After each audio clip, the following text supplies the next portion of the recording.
Borjalis reporting. A man known as a walking encyclopedia of Nike culture retired from the company earlier this month after 52 years. Nelson Farris was considered one of Nike's most important ambassadors and also has quite the collection of memorabilia going back to the very beginning. Fox 12's Pete Ferryman has more in today's Show and Tell from inside the Nike archive.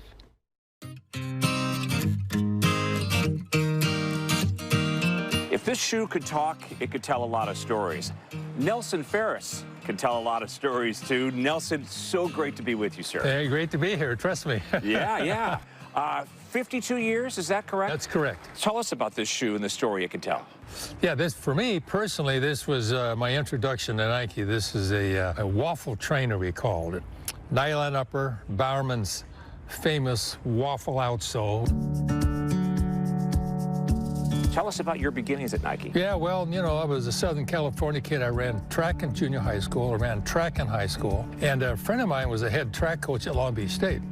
So in '72, he comes back from the Olympic trials with a pair of these bad boys. And he says, look at this. He goes, those Oregon guys are making their own shoes. He says, we should sell them. And then in 1978, moved to Oregon, never looked back. The rest is history, Rest is history. Have you had a favorite task or objective that you met here? I was prepared to do anything. As a result, I've had multiple jobs. I found that my role at Nike was to constantly talk to employees about the place, to make sense out of it so that they can carry the torch into the next generation. Any stories over the years that really stand out to you? Yeah. There's one specific story, which was the 1984 Olympics in Los Angeles. All the athletes are Western, and most of them are our people.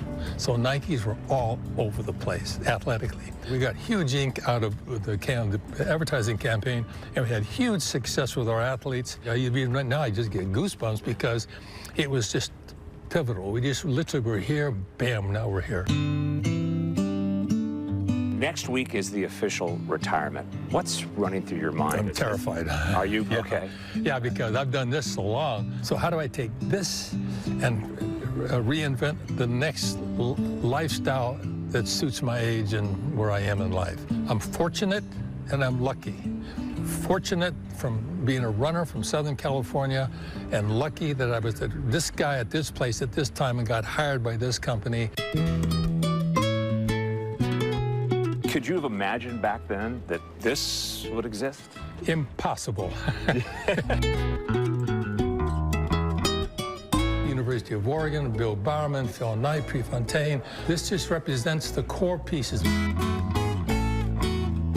We all had little vans and we'd drive around with our shoes and we'd outfit people and deliver product. I see the infamous waffle iron over here. Bowerman was having breakfast with his wife and he was looking at the squares in the waffle iron.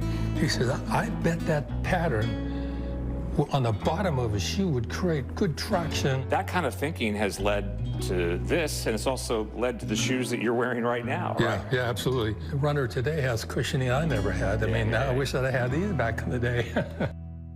What a neat story. It is so